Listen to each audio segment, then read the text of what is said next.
อนนี้ทางที่ทุกคนกำลังเห็นด้านหน้ามันจะเป็นป่าหน่อยๆถ้าอยากรู้ว่ากุ้งจะขับรถไปเที่ยวที่ไหนเดี๋ยวทุกคนจะเห็นความว้าวของสถานที่ที่กุ้งจะพาไปค่ะการที่เราขับรถมาเที่ยวแบบนี้มันจะทำให้เรามองสองข้างทางเห็นในสิ่งที่เราไม่เคยเห็นได้มองในสิ่งที่เราไม่เคยได้มองมันเป็นความสุขเป็นธรรมชาติอย่างหนึ่งที่เราสัมผัสได้ค่ะเห็นป้ายสีเหลืองไหมคะอ่าวลึก Ocean View ถูกต้องแล้วค่ะ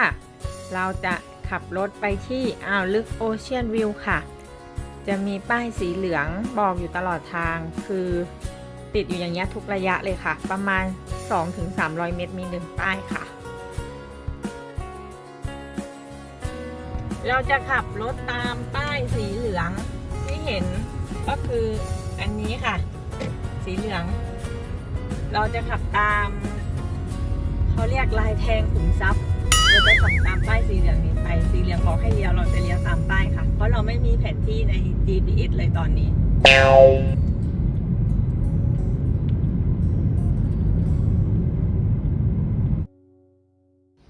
ตอนนี้เราก็ถึงแล้วค่ะเราจะจอดรถไว้ด้านล่างเพราะลานจอดรถมันเต็มค่ะ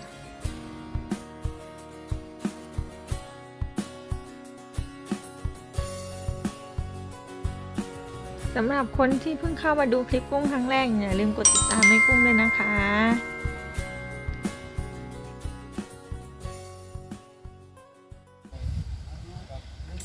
สวัสดีค่ะพบกับกุ้งอีกแล้วตอนนี้ยังอยู่ในชุดเดิมเลยค่ะก็ตอนนี้เป็นยามเย็นๆบรรยากาศแบบชิลๆมากเลยค่ะเพราะว่ากุ้งอยู่ที่ร้านกาแฟเพิ่งเปิดใหม่นะคะร้านเนี่ยจะอยู่ติดวิวทะเลอย่างเงี้ยค่ะที่ทุกคนเห็นด้านหลังกุ้งเห็นไหมคะวิวทะเลอย่างนี้เลยค่ะก็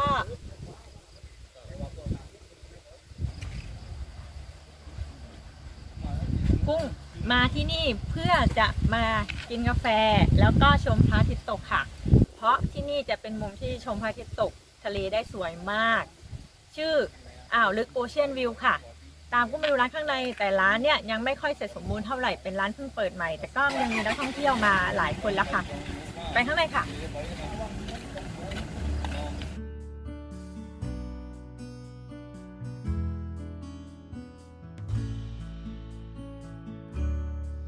เมื่อเราเดินเข้ามาภายในร้านเราก็สามารถเลือกเมนูได้เลยค่ะแล้วก็สั่งที่เคาน์เตอร์หลังจากนั้นเราก็เลือกโต๊ะนั่งเลยค่ะซึ่งจะมีให้เลือกทั้งภายในร้านที่ติดแอร์เย็นสบาย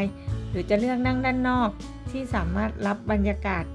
อากาศแบบสดชื่นค่ะ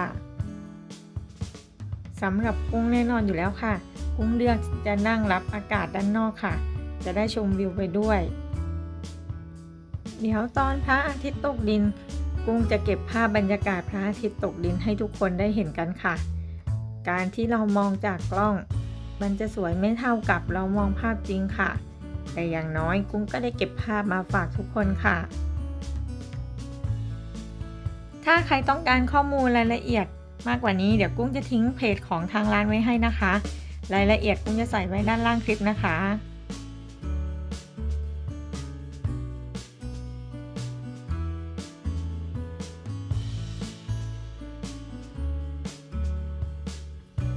สำหรับคนที่ชอบเซลฟี่ร้านนี้ไม่ผิดหวังแน่นอนค่ะ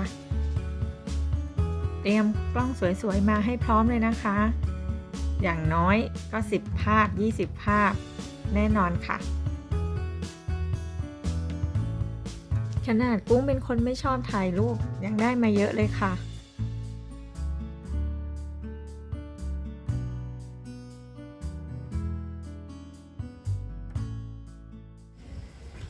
ก็นั่งบรรยากาศชิลๆชมพระอาทิตย์ตกอย่างนี้ไม่มีความสุขเท่าขนาดนี้แล้วค่ะร้านกาแฟที่ไปมาก็คือก็สวยแต่ก็อันนี้ก็คือสวยแบบเราไม่ได้รีบร้อนด้วยแล้วก็เรานั่งจนพระอาทิตย์ตกเลยค่ะก็กาแฟ1แก้วกับนักเก็ตกินรองท้องสบายๆค่ะ ก็อยากให้ทุกคนลองมาที่นี่ดูนะคะ ถ้าใครมีโอกาสลองมาอ่าวลึกดู ร้านจะอยู่ที่อ่าวลึกค่ะ ก็เส้นทางก็จะมีป้ายบอกมาตลอดทางเลยค่ะ กุ้งว่าการมาเที่ยวบางครั้งเราก็ต้องพึ่งดวงด้วยนะ อย่างวันนี้ที่โชคเข้าข้างเรา ให้เราได้มีโอกาสนั่งมองพระอาทิตย์ตกอย่างสวยงาม โดยที่ไม่มีก้อนเมฆมาบดบังแสงกลมๆสีส้มเบื้องหน้า มันเป็นภาพที่มีความหมายสวยงาม คุ้มค่าที่อุตส่าห์พาตัวเองขึ้นมานั่งอยู่ที่นี่จริงๆค่ะ ตอนนี้พระอาทิตย์เริ่มตกหลังเขาแล้วค่ะ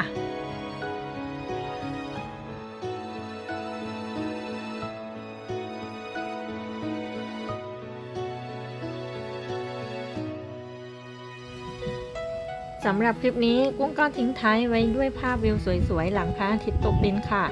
และอย่าลืมกดติดตามกดกระดิ่งเป็นกำลังใจกุ้งด้วยนะคะ สำหรับวันนี้ขอตัวก่อนค่ะสวัสดีค่ะ